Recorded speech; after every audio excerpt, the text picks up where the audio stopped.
Hello, everybody. Welcome. Today, I got the weirdest instructions for us. We are going to read Jack and the Beanstalk. And if you knew what day it was today, then you would laugh. If you're seeing this on the day that it's posted, because I plan to post it right when I get back, you're going to understand. What is that story that's coming to me is the Lilliput story. Wasn't that, who was that, Jonathan Swift? I can't remember who wrote that, but it was something. It was a commentary on, but I didn't mean it for this. This was on my heart. I had a different series going, Abandonment to Divine Providence, before. Welcome all people. We just finished that series up last week. And so today, look, I'll show you where we are. We're in this beautiful nature. That's the ocean. We're overlooking the ocean.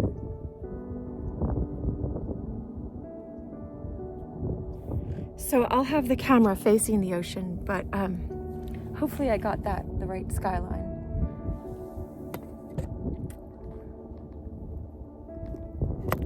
All right, so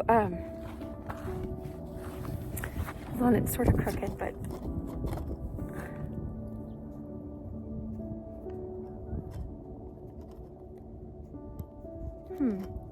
all right, so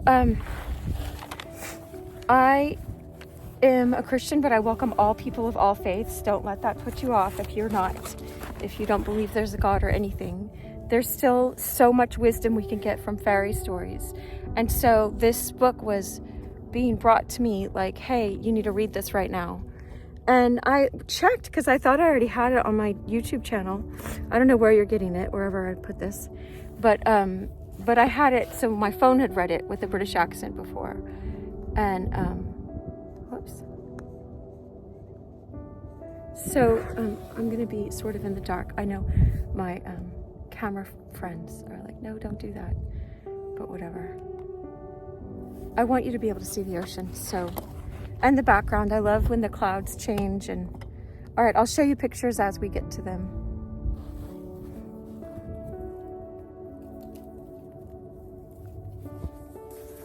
All right, so this is a free book to read. It's from, I wore my red pants today. It's The Blood of Jesus Covers Us, but also it's from the Red Fairy book. And I was introduced to these maybe by Madeleine L'Engle, who talked about them, and C.S. Lewis talked about them, and maybe just my mom read them to me when I was little. And so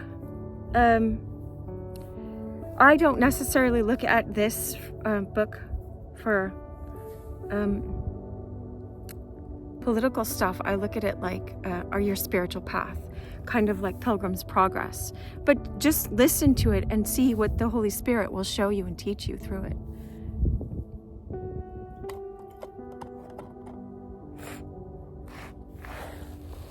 All right.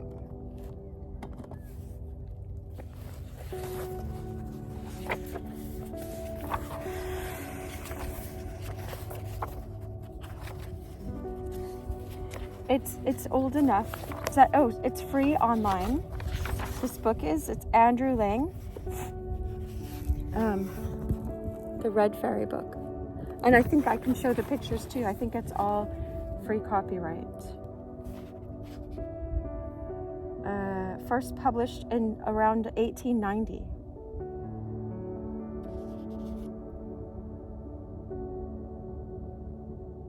Huh.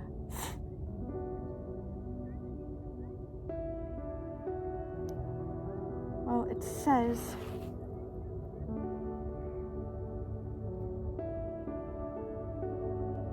prior written permission.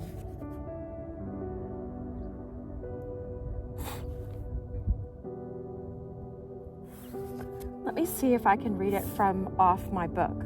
Off my phone. All right.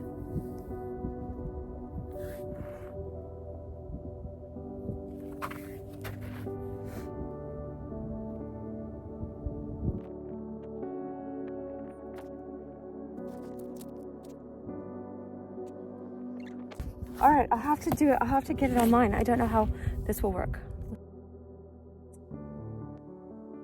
Okay, I'm gonna try to figure out how this can work, okay?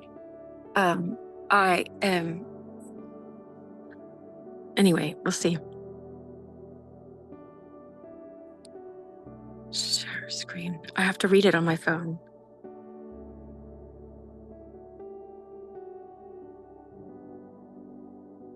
Website URL.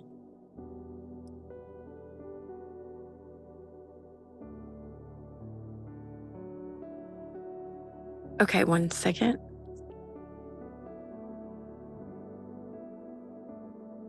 Oh, I don't even have to share the screen. Okay, I can read it. Thank God. That's so funny. Let me make sure that that's off the screen.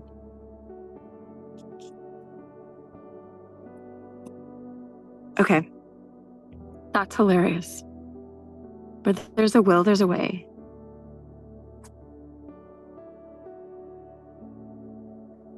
All right,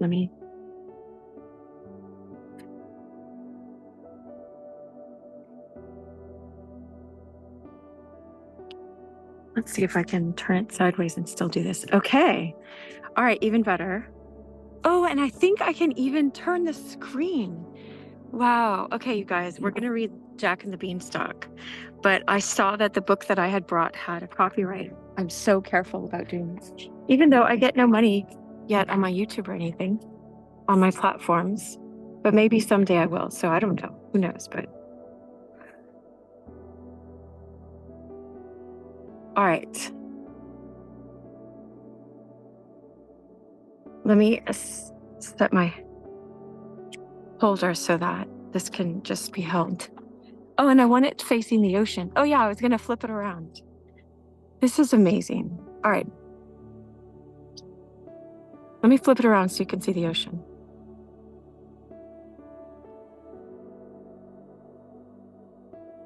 Camera.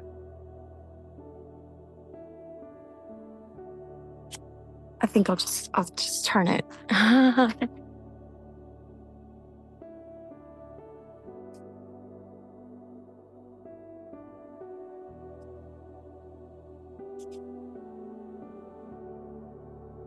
All right, Jack and the Beanstalk. Wow, this is already a lesson on perseverance. All right. Once upon a time. Okay, so this, I've got to be able to read it real quick. Jack and the Beanstalk. This is from the Red Fairy book on Project Gutenberg, or you can just find it for free online. All right, and so it's Jack and the Beanstalk. Jack sells the cow. Once upon a time, there was a poor widow who lived in a little cottage with her only son, Jack.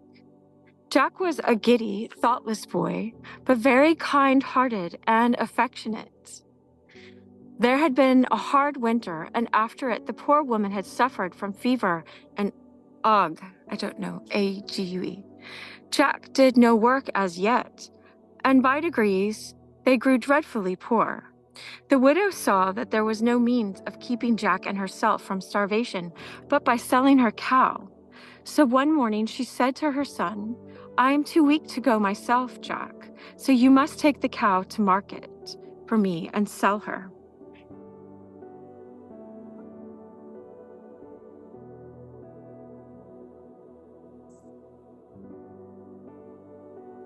There we go. We're using the Red Fairy book to hold the camera stand up. Okay.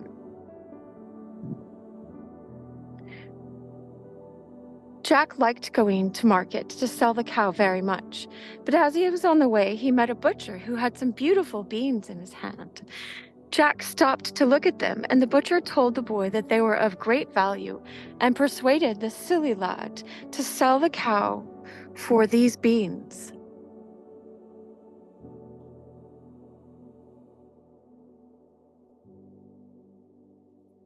When he brought them home to his mother, instead of the money she expected for her nice cow, she was very vexed and shed many tears, scolding Jack for his folly. He was very sorry, and mother and son went to bed very sadly that night. Their last hope seemed gone. At daybreak, hold on.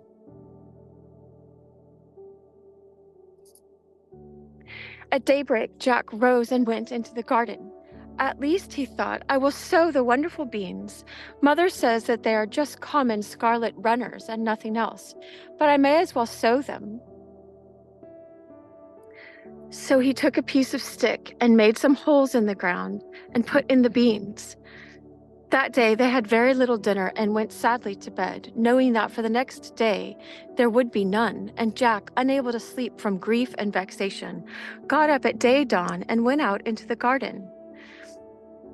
What was his amazement to find that the beans had grown up in the night and climbed up and up till they covered the high cliff that sheltered the cottage and disappeared above it.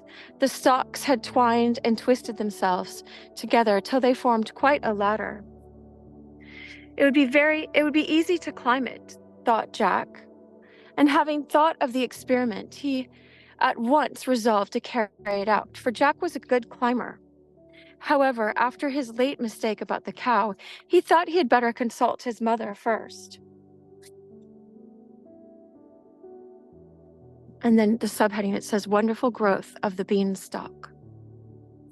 So Jack called his mother, and they both gazed in silent wonder at the beanstalk, which was not only of great height, but was thick enough to bear Jack's weight. I wonder where it ends, said Jack to his mother. I think I will climb up and see.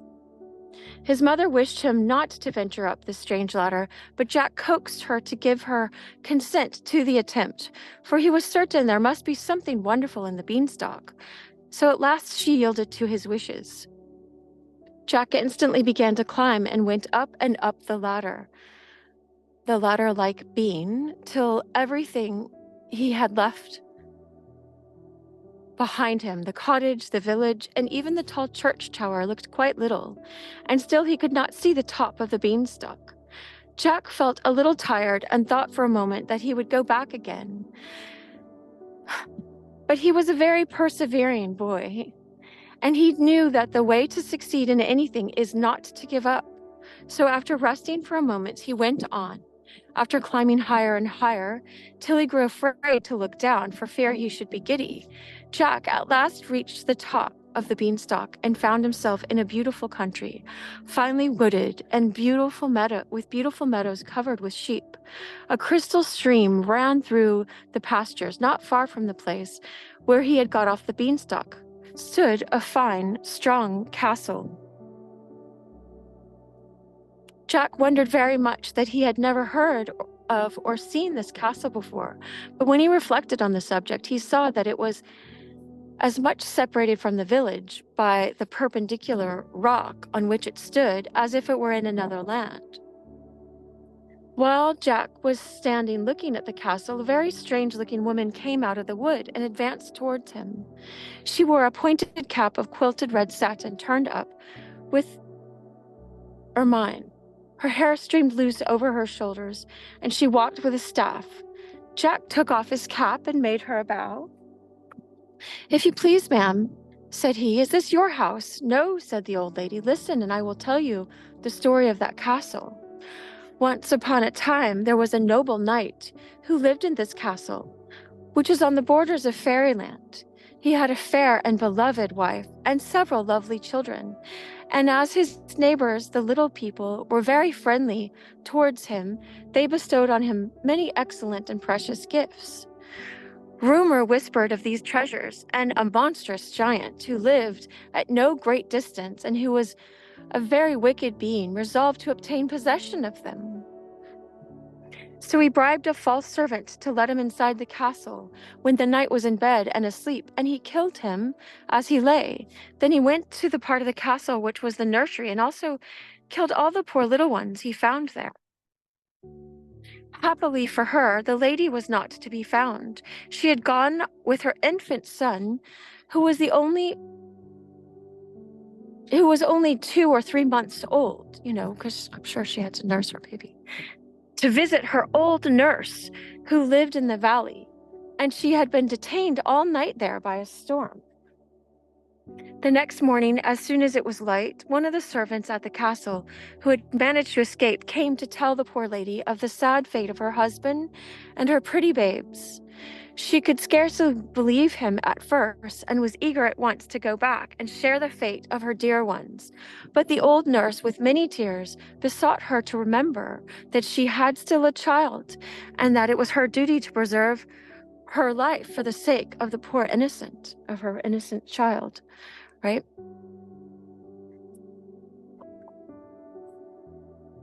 Had this hat with a heart on it. Anyway, I was thinking of it like a crown for some reason this morning. So anyway, like it's 2 hands holding a crown, sort of holding a heart. I don't know. I'm not trying. Anyway, poor innocent, the lady yielded to this reasoning and consented to remain at her nurse's house as the best place of concealment, for the servant told her that the giant had vowed if he could find her, he would kill both her and her baby. Years rolled on. The old nurse died, leaving her cottage and the few articles of furniture it contained to her poor lady, who dwelt in it, working as a peasant for her daily bread.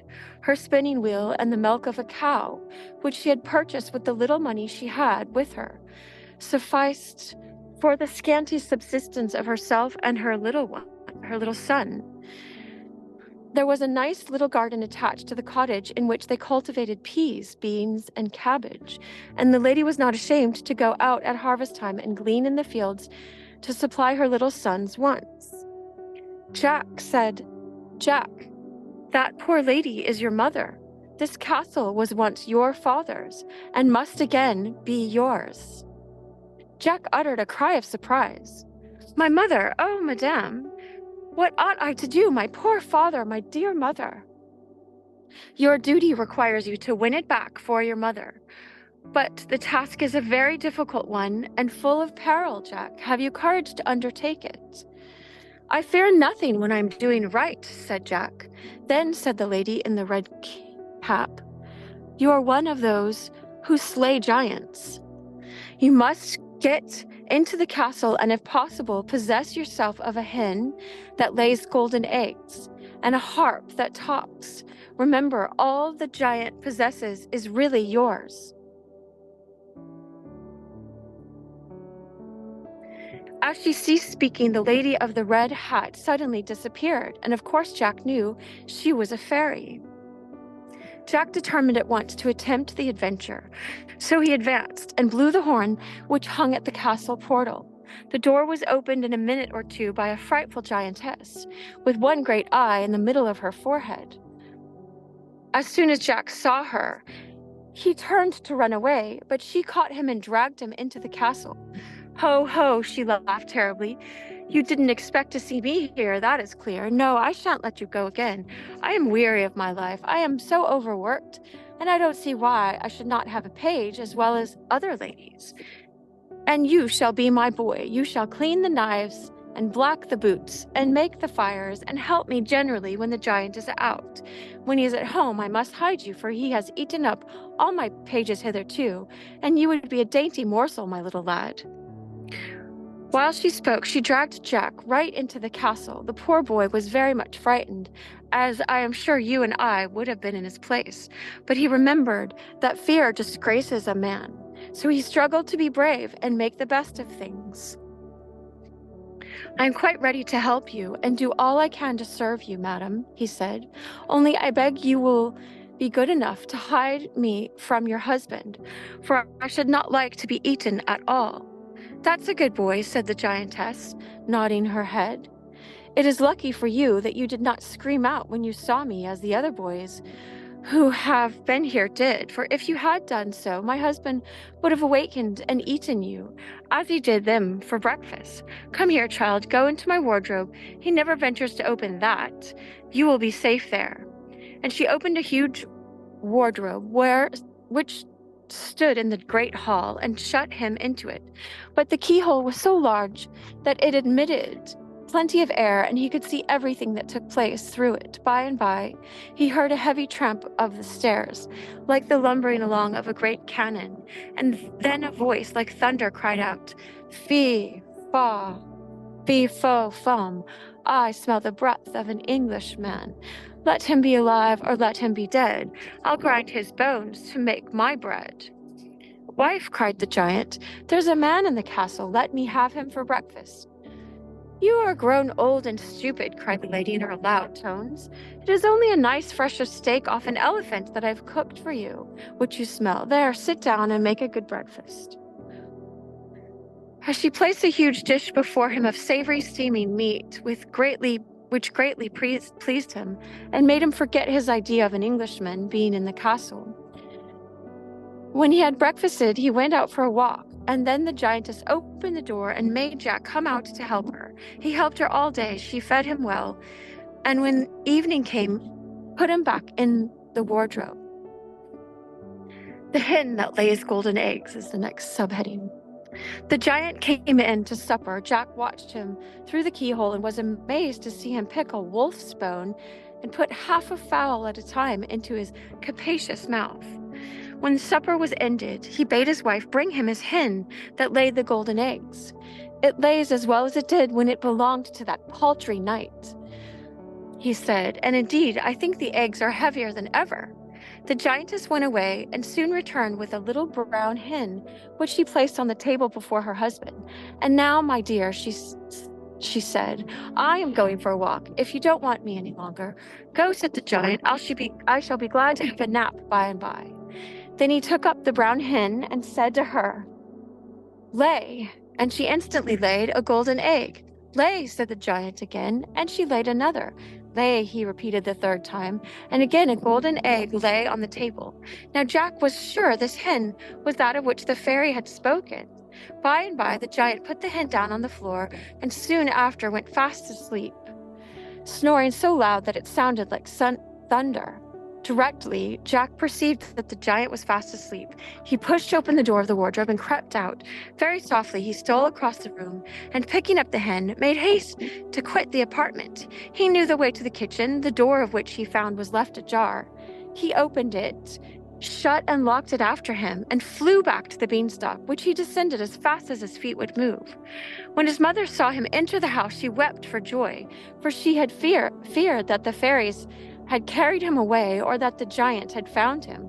But Jack put the brown hen down before her and told her how he had been in the giant's castle and all his adventures. She was very glad to see the hen, which would make them rich once more.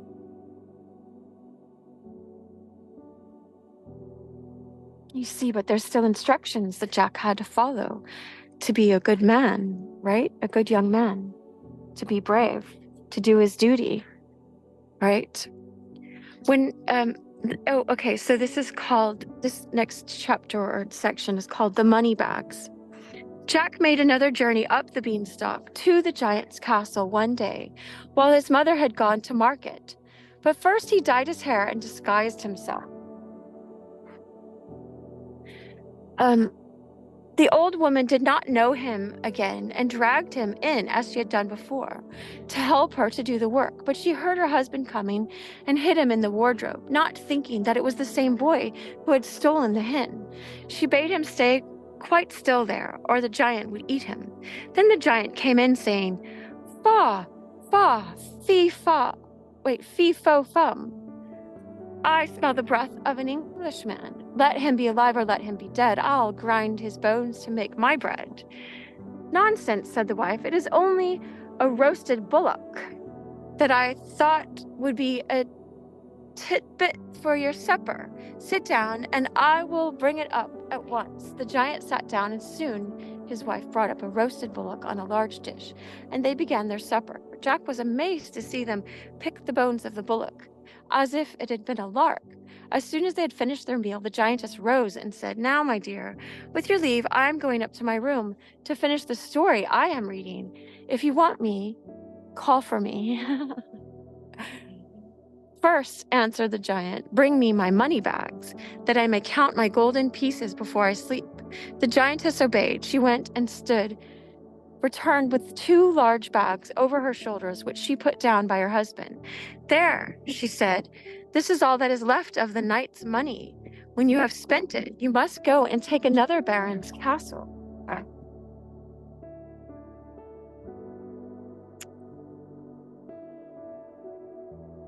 "That he shan't, if I can help it," thought Jack. The giant, when his wife was gone, took up heaps and heaps of golden pieces and counted them and put them in piles till he was tired of the amusement.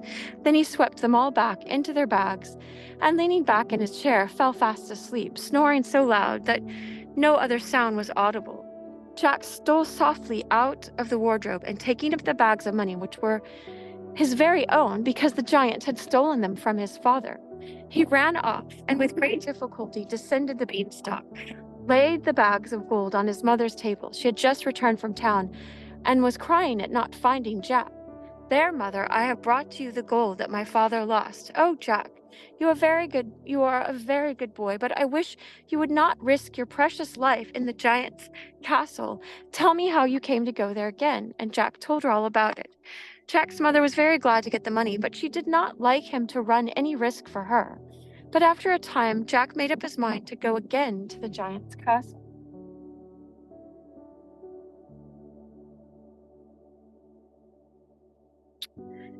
The talking harp is the next chapter. So he climbed the beanstalk once more and blew the horn at the giant's gate.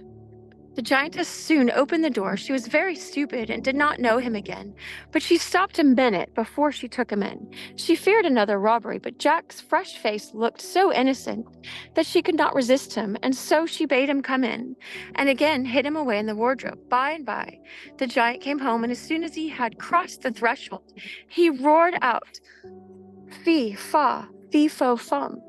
I smell the breath of an Englishman. Let him be alive or let him be dead. I'll grind his bones to make my bread." "You stupid old giant," said the wife. "You only smell a nice sheep which I have grilled for your dinner." And the giant sat down, and his wife brought up a whole sheep for his dinner. And when it just says, when he had eaten it all up, he said, "Now bring me my harp, and I will have a little music while you take your walk." The giantess obeyed and returned with a beautiful harp. The framework was all sparkling with diamonds and rubies, and the strings were all of gold. "This is one of the nicest things I took from the knight," said the giant. "I'm very fond of music, and my harp is a faithful servant." So he drew the harp towards him and said, "Play." And the harp played a very soft, sad air. "Play something merrier," said the giant, and the harp played a merry tune. "Now play me a lullaby," roared the giant, and the harp played a sweet lullaby, to the sound of which its master fell asleep. Then Jack stole softly out the wardrobe and went into the huge kitchen to see if the giantess had gone out. He found no one there, so he went to the door, opened it softly, for he thought he could not do so with the harp in his hand. Then he entered the giant's room and seized the harp and ran away with it. But as he jumped over the threshold, the harp called out, "Master, master!" And the giant woke up. With a tremendous roar, he sprang from his seat, and in 2 strides he reached the door. But Jack was very nimble. He fled like lightning with the harp, talking to it as he went, for he saw it was a fairy, and telling it he was the son of its old master, the knight. Still, the giant came on so fast that he was quite close to poor Jack and had stretched out his great hand to catch him. But luckily, just at that moment, he stepped upon a loose stone, stumbled, and fell flat on the ground, where he lay at his full length. This accident gave Jack time to get on the beanstalk and hasten down it. But just as he reached their own garden, he beheld the giant descending after him. "Mother! "Aye, mother!" cried Jack. "Make haste and give me the axe." His mother ran to him with a hatchet in her hand, and Jack, with one tremendous blow, cut through all the beanstalks except one. "Now, mother, stand out of the way," said he. The giant breaks his neck. Jack's mother shrank back, and it was well she did so, for just as the giant took hold of the last branch of the beanstalk, Jack cut the stem quite through and darted from the spot. Down came the giant with a terrible crash, and as he fell on his head, he broke his neck and lay dead on the feet of the woman he had so much injured.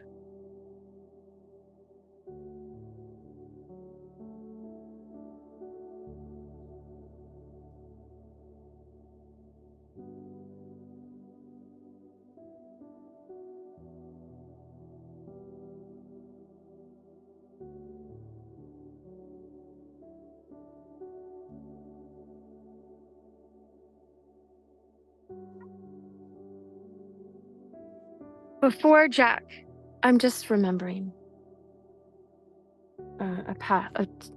something that Jesus spoke. It's in Luke 10:19. Before Jack and his mother had recovered from their alarm and agitation, a beautiful lady stood before them. "Jack," said she, "you have acted like a brave knight's son and deserve to have your inheritance restored to you. Dig a grave and bury the giant, and then go and kill the giantess." "But," said Jack, "I could not kill anyone unless I were fighting with him, and I would not draw my sword upon a woman. Moreover, the giantess was very kind to me." The fairy smiled at Jack. "I am very much pleased with your generous feeling," she said. "Nevertheless, return to the castle and act as you will find needful." Jack asked the fairy if she would show him the way to the castle, as the beanstalk was now down. She told him that she would drive him there in her chariot, which was drawn by 2 peacocks. Jack thanked her and sat down in the chariot with her. The fairy drove him a long distance round till they reached a village which lay at the bottom of the hill. Here they found a number of miserable-looking men assembled. The fairy stopped her carriage and addressed them. "My friends," said she, "the cruel giant who oppressed you and ate up all your flocks and herds is dead, and this young gentleman was the means of your being delivered from him, and is the son of your kind old master, the knight." The men gave a loud cheer at these words and pressed forward to say that they would serve Jack faithfully as they had served his father. The fairy bade them follow her to the castle, and they marched thither in a body, and Jack blew the horn and demanded admittance. The old giantess saw them coming from the turret loophole, and she was very much frightened, for she guessed that something had happened to her husband. And as she came downstairs very fast, she caught her foot in her dress and fell down the top to the bottom and broke her neck. When the people outside found that the door was not opened to them, they took crowbars and forced the portal. Nobody was to be seen, but on leaving the hall they found the body of the giantess at the foot of the stairs. Hold on,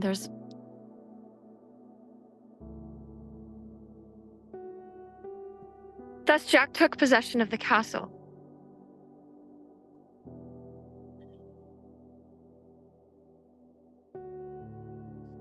The fairy went and brought his mother to him with the hen and the harp. He had the giantess buried and endeavored as much as lay in his power to do right to those whom the giant had robbed. Before her departure for fairyland, the fairy explained to Jack that she had sent the butcher to meet him with the beans in order to try what sort of lad he was. "If you had looked at the gigantic beanstalk and only stupidly wondered about it," she said, "I should have left you where misfortune had placed you, only restoring her cow to your mother. But you showed an inquiring mind and great courage and enterprise, therefore you deserve to rise.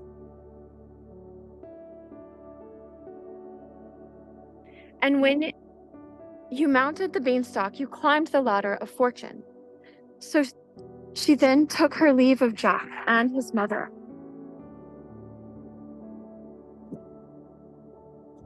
That's the end of Jack and the Beanstalk. I wish you so much love today and every day.